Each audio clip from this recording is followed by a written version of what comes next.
Hi guys, annyeonghaseyo. This is Riding Software. So, kamusta kayong lahat guys? Good morning sa ating lahat, sa ating mga FS Aspirants. So, ngayon, February 23, 2025 at bukas, February 24, magsisimula na tayo sa ating unang sabak sa trabaho natin dito sa guys, sa South Korea. So, ngayon medyo sinisipon tayo ng kaunti gawa ng sobrang lamig dito. So pag lumalabas tayo, mainit siya pero ang lamig ng hangin, ang daloy ng hangin, sobrang lamig at napakasakit sa balat Pag dumapis sa balat yung hangin, napakasakit. So medyo sinisipon tayo ng konti, guys. At uminom naman tayo ng gamot. So hoping na hindi lumalala ito. So guys, sa ating mga good luck sa atin bukas, sa ating unang sabak sa trabaho. Oo.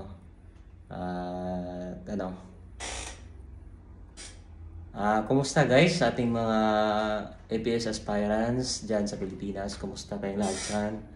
Sa ating 26,000 followers sa Facebook, kumusta guys? Oo.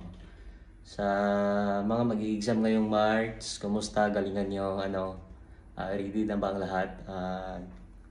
Sana may pasa yung exam, lahat-lahat kayo na nakapasok sa registration guys, sana may pasa yung exam Oo. So, habang may panahon pa, mag-aral pa rin tayo, huwag tayong pagkampante. Mag-aral tayo, mag-memorize ng maraming vocabulary, mag-aral ng grammar, mag-practice everyday. Oo. So, sa exam huwag tayong kabahan guys. Oo.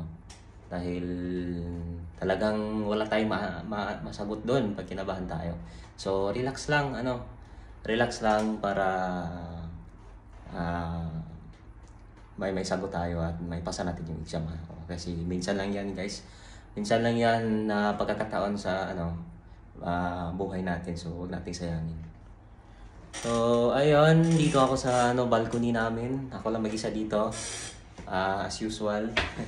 Hindi na naglaba ako kanina guys. So may washing ako dyan. Sinampay ko dyan sa So dito ako sa balcony. Napakasarap dito. Napakaganda dito guys. Napakagandang view dito. Kaya relax tayo dito. Sa guys.